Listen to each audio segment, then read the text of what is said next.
코로나19 확진자 계속해서 증가세 보이고 있습니다. 이 신천지 신도들에 대한 전수조사도 속도를 내고 있고 감자 수는 더 늘 것으로 우려되고 있습니다. 이 가운데서 정치권은 4월 총선 앞두고요. 여야 정치권이 공천 작업에 속도 내고 있습니다. 연일 화제가 됐던 정치 신인이죠. 더불어민주당 전략공천 후보로 거론되는 김남국 변호사 연결해서 이야기 나눠보겠습니다. 변호사님이 나와 계십니까? 네, 안녕하세요. 김남국 변호사입니다. 네, 오랜만입니다. 자, 우선 이 코로나19 확진자 피해 점점 커지고 있는데 정부의 코로나19 대응, 우리 김남국 변호사께서는 어떻게 평가하고 계십니까? 네, 부족함도 있지만 정부가 국민들과 함께 단합해서 이 문제를 해결하는 데 모든 노력을 다하고 있다라고 생각이 드는데요. 네. 이 코로나 이 발병을 완화시키거나 이것을 막기 위해서 가장 중요한 것은 결국 정보 공개라고 생각이 되는데 정보 공개에 있어서 투명성을 강화하고 효과적으로 효율적으로 좀 대응했다라고 생각이 들고요. 네. 또 이 발병 원인을 신속하게 파악한 다음에 이 대응하는 모습도 효율적으로 좀 대응을 했다라고 생각이 듭니다. 네. 다만 이 코로나 바이러스가 거의 이제 마무리가 되어 간다라는 그 시점에 이 특정 어떤 종교의 어떤 발목이 잡힌 그런 모양새를 보이고 있는데요. 이 부분도 저는 우리 정부가 위기 대응 능력이나 이러한 것들이 뛰어나기 때문에 충분하게 효과적으로 대응할 수 있다라고 생각이 들고요.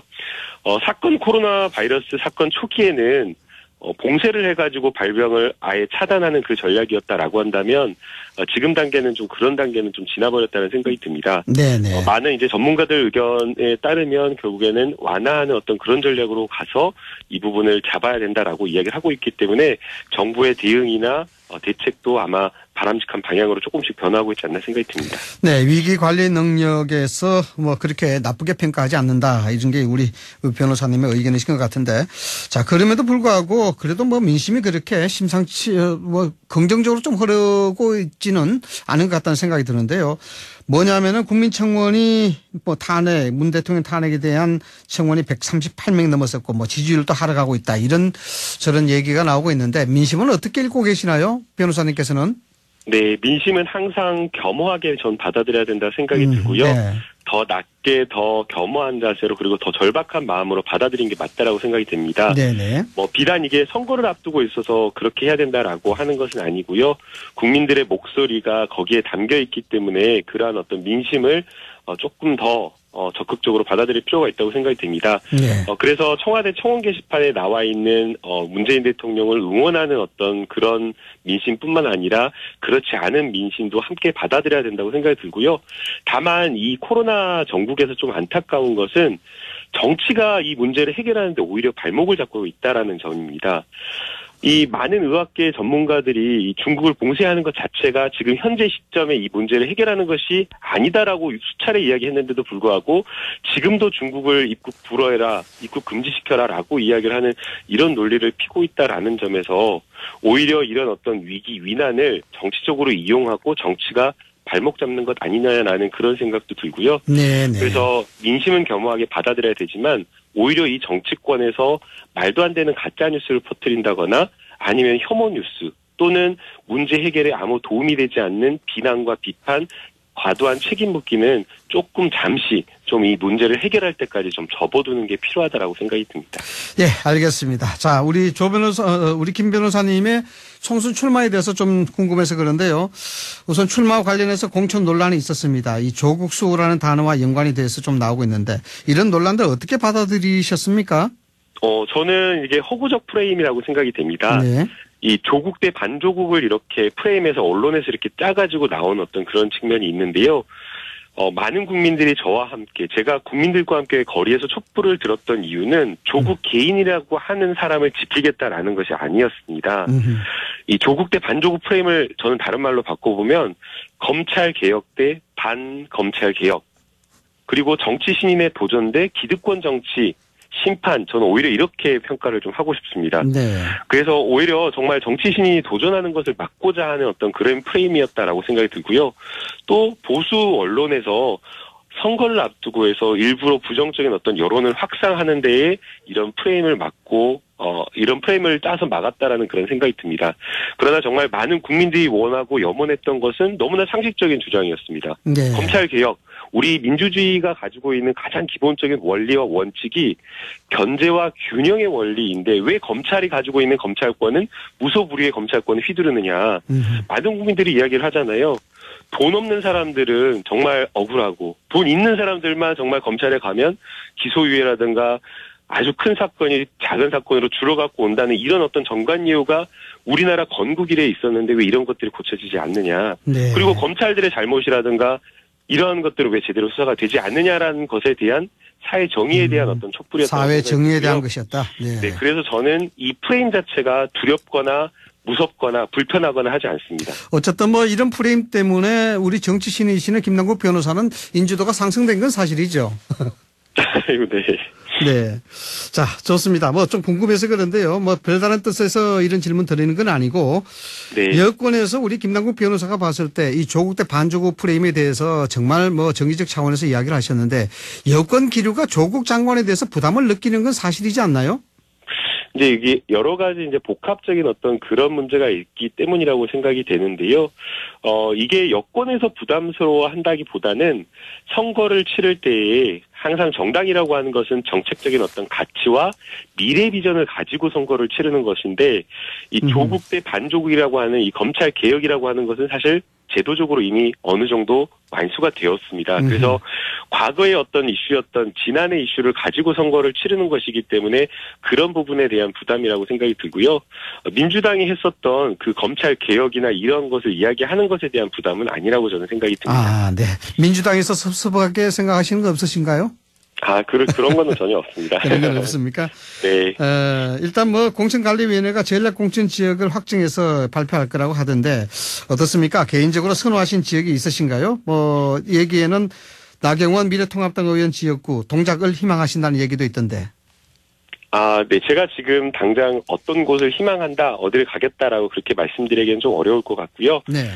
정당인이고 당원으로서, 당이 좀, 생각하는 곳에 우선적으로 저는, 선거에 임하려고 합니다. 제가 보고 있는 그런 시각이나, 가지고 있는 정보나 이런 것들보다 당에서는 훨씬 더 큰 여러 가지 전략을 좀 짜고 있을 것으로 생각이 되고요. 그리고 또 제 선거도 중요하지만 무엇보다 더불어민주당이 승리하는 것, 더 큰 선거에서 승리하는 것이 더 중요하기 때문에 정당의 의견을 존중하려고 합니다. 너무 겸손하신 거 아닌가요?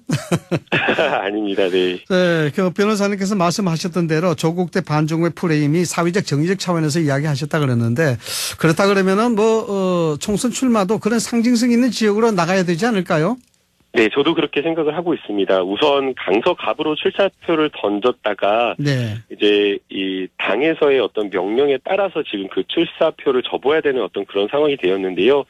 이 강서 주민들과 많은 국민들에게 양해와 용서를 먼저 구합니다. 그래서 이 지난 주말에는 지역 주민분들을 한 분 한 분 좀 찾아뵙고 그런 부분에 대한 미안함과 용서를 구하는 그런 일을 했었는데요.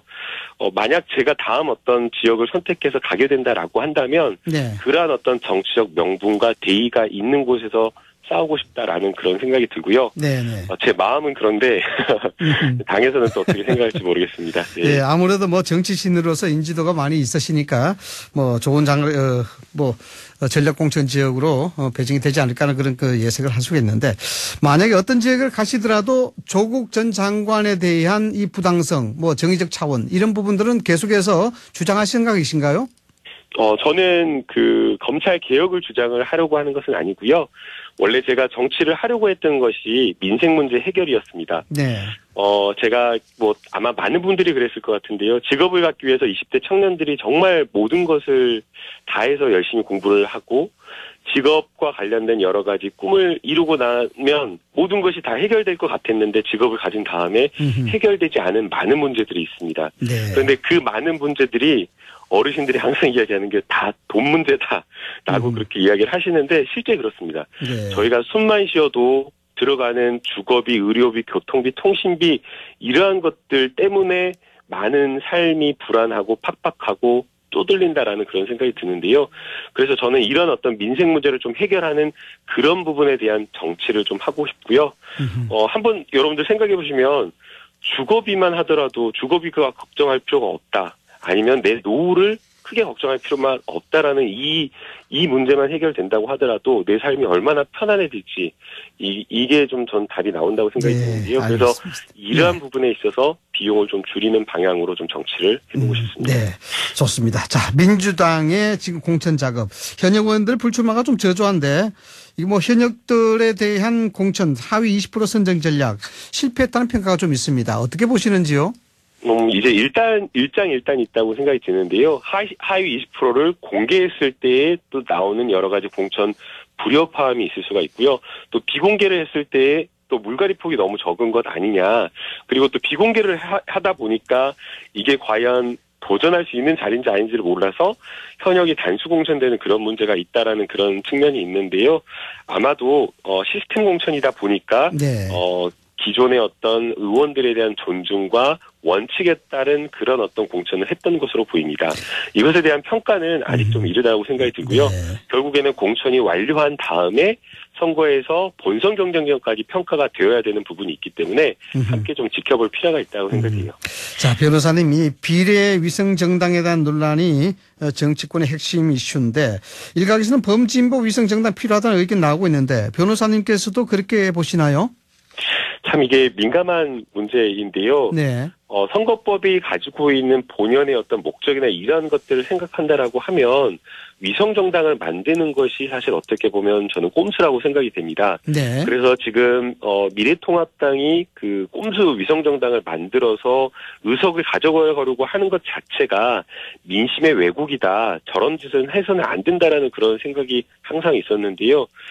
지금 그것이 현실화된 어떤 국면이다 보니까 아무래도 이 범진보 진영에서 이러한 어떤 민심의 왜곡을 막기 위해서라도 거기에 대한 현실적인 어떤 대응책을 마련해야겠다라는 그런 생각이 있는 것으로 보이고요. 네. 저도 그 부분에 대해서는 일정 부분 공감을 하고 있습니다. 네. 정봉주 전 의원이 열린민주당 비례정당 창당하겠다고 나섰는데 그에 대한 현실성은 어떻게 보시나요?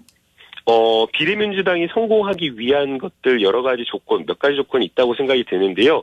가장 중요한 건 첫 번째는 통합이라고 생각이 됩니다. 네. 위성정당들이 막 여러 군데 난립해가지고 분열해서는 절대 이게 성공할 수 없다라고 생각이 들고요. 그다음에 이제 두 번째는 이게 이 위성정당으로 그쳐서는 저는 안 된다고 봅니다. 네. 비례위성정당도 결국에는 하나의 정당이기 때문에 그 정당만이 가지고 있는 가치와 철학, 정책적 비전 이것을 가지고 국민들에게 표를 달라라고 설득을 해야 되는 문제가 있기 때문에 단순하게 미래통합당을 맡겠다, 미래통합당에 가는 의석을 맡겠다라는 이러한 어떤 단순한 놀림으로만은 안 된다고 생각이 들고요. 분명하게 어떤 정책적 비전을 가져야 된다고 생각됩니다. 네. 그리고 세 번째 마지막으로 어떤 사람들이 정말 민주적으로 오는가라고 하는 것인데요. 공천할 때 각각이 난리가 나잖아요. 네. 그렇기 때문에 이 비례민주당 비례 작업을 할 때도 민주적 절차에 따라서 정말 좋은 분들이 정책적 가치와 미래 비전을 실천할 수 있는 그런 사람들이 비례 손번을 받는 것들 이 세 가지가 굉장히 중요하다고 생각이 듭니다. 네, 변호사님 보시기에 정봉주 전 의원이 추진하는 열린민주당의 비례정당 이건 현실성이 좀 없다고 보시는군요. 네. 아니요. 현실성이 없다라고 하는 것은 아니고요. 네. 같이 함께 통합해서 해야 된다고 생각이 들고요. 같이 통합해서 해야 된다. 예. 네. 그리고 또 정봉주 의원님께서 주장하고 있는 그런 어떤 가치도 일정 부분 많은 분들이 공감하고 있고 또 정봉주 의원님이 또 특유의 실천력 굉장히 발빠르게 움직이시고 네. 많은 분들을 만나면서 통합으로 이끄는 그 힘이 있기 때문에 그러한 것들이 하나로 어우러져서 다른 어떤 네. 정당들과 시민사회 단체들과 함께 가는 게 저는 맞다라고 봅니다. 예, 근데 민주당에서는 정봉주 전 의원에 대해서 상당히 부담을 느끼는 것 같았어요. 그렇지는 않습니까? 그 정봉주 의원 자체에 대한 부담이라기보다는요, 아마 위성 정당을 만든다라는 것 자체에 원칙적으로 선을 긋고 있는 것이기 때문에 선을 긋고 있다. 그런 네. 부분에 대한 부담이라고 생각이 됩니다. 자, 조국 백서 추진위원으로 참여하시고 계신데 백서 제작은 어느 단계고 언제쯤 세상에 나옵니까? 네, 이제 조국 백서라고 하니까 조국 사람에 대한 어떤 백서 위인전이냐 이렇게 이야기하시는 분들이 있는데요. 조국 백서는 이제 이름만 그렇게 이름만 그렇게 붙어 있는 거고요. 조국 백서는 검찰 개혁 백서입니다. 네. 그래서 검찰 개혁을 어떻게 저희가 해야 되느냐 제도적인 어떤 문제를 다룬 거고요. 지금 이제 그 검찰 개혁이라고 하는 것이 사실 어떻게 보면 권력기관 개혁의 큰 한 조각입니다. 네. 국정원 개혁과 경찰 개혁도 따라가야 되는 부분이기 때문에 해당 부분에 대한 내용을 이 검찰 개혁 백서를 지금 현재 작업 중에 있고요. 네. 그다음에 이제 더 나아가서 지난해 그 검찰 개혁이 이루어지는 그 과정에서 또 새로운 시민사회 운동의 태동이라고 할 정도로 이 촛불 집회가 굉장히 활활 타오르었습니다. 그래서 이 촛불 집회가 가지고 있었던 그런 어떤 시민사회에서의 어떤 시민사회 운동으로서의 그 의미를 함께 좀 짚어볼 생각이고요. 네네. 이런 어떤 이 검찰개혁 백서라고 하는 것 자체가 팩트라든가 아니면 사회적 의미를 잘 담아낼 수 있도록 가는 게 중요하기 때문에 마치 제가 혼자 쓰는 것처럼 되어 있는데 그렇지 않고요. 네네. 많은 교수님들과 법률가들이 네. 함께 참여해서 이 검찰 개혁과 관련된 사회 정의, 제도적 문제를 다뤄보려고 하고 있습니다. 자, 마지막으로 간단하게 하나만 더 여쭙겠습니다. 네. 일각에서 비례정당 창당의 인사로 변호사님 추천하자는 목소리가 있는데 만약에 이런 제의 오시면 받아들일 생각이십니까? 그런 어떤 요청이 온 적도 없고요. 네. 그거는 저는 무리라고 생각이 듭니다. 무리다. 네. 네. 알겠습니다. 자, 지금까지 김남국 변호사였습니다. 오늘 말씀 고맙습니다. 네, 좋은 하루 되십시오. 감사합니다.